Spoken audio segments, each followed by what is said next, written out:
आइए दोस्तों अगले सवाल पे चलते हैं।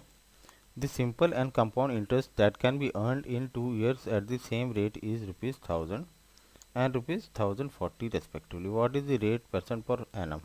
10, B 9, C 8, 12। ठीक है, क्या बोल रहा है? सिंपल एंड कंपाउंड इंटरेस्ट 2 साल में कितना मिल रहा है? सिंपल इंटरेस्ट मिल रहा है 1000 और कंपाउंड इंटरेस्ट मिल रहा है 1040। ठीक है, हमें रेट बताना है। तो देखिए ऐसे क्वेश्चन में जब भी सिंपल इंटरेस्ट आपको दे रहा है और रेट पता करना है तो आपको सिंपल इंटरेस्ट इसलिए देता है ताकि आप पहले साल का सिंपल इंटरेस्ट निकाल सके। ठीक है, पहले साल का सिंपल इंटरेस्ट निकलेगा तो आपका पहले साल का कंपाउंड इंटरेस्ट भी निकल जाएगा। आइए इसको क्वेश्चन से समझते हैं, सॉल्यूशन से कैसे। तो यहाँ पे देखिए सिंपल इंटरेस्ट कितना है? 1000। ठीक है, तो यहाँ पे 2 साल की बात हो रही है तो पहले साल की प्रिंसिपल अमाउंट P है, अमाउंट A1 है और यहाँ पे अमाउंट A2 है। मीन्स पहले साल में कुछ इसको अमाउंट A1 मिला होगा और A2। ठीक है, यहाँ पे आपको 1000 रुपये इंटरेस्ट दे रहा है तो आपको पता है सिंपल इंटरेस्ट हर साल सेम होता है और 2 साल की बात हो रही है तो आप इसको सीधा आधा कर देंगे तो आपको एक साल में कितना मिल रहा है? 500। 500।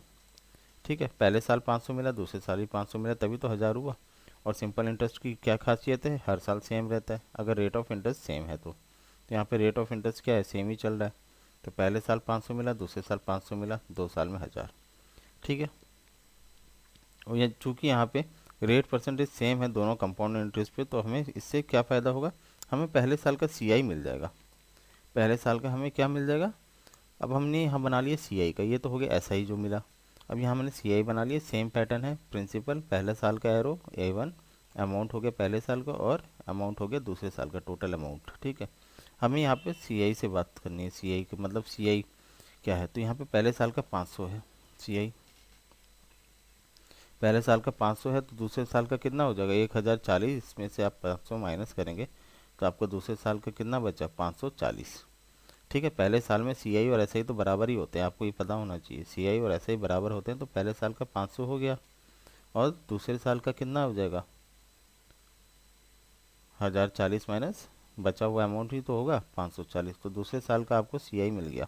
अब दूसरे साल का CI मिल गया तो आप इससे रेट निकाल सकते हैं, क्योंकि अगर जब आपका रेट सेम चल रहा है P1 to A1, A1 to A2, rate of interest same चल रहा है तो आपका कंपाउंड इंटरेस्ट जो निकलता है उसका भी रेट ऑफ इंटरेस्ट सेम रहता है।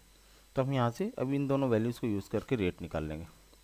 तो रेट कैसे निकलेगा? Rate percentage is equal to final value 540 minus कितने से भाई? 500 से अपॉन 500। ठीक है, ये रेट आपको निकालना आना चाहिए। जैसे हम प्रॉफिट परसेंटेज निकालते हैं ना, उसी तरीके से इसको निकालना है। तो final value 540 minus initial value 500 upon 500 into 100। 2 zero cut गए, ऊपर बच गया 40 upon 5। Rate is equal to 8%। Option C। तो आशा करता हूँ आपको समझ में आया। तो लाइक शेयर सब्सक्राइब जरूर करें। Thank you for watching.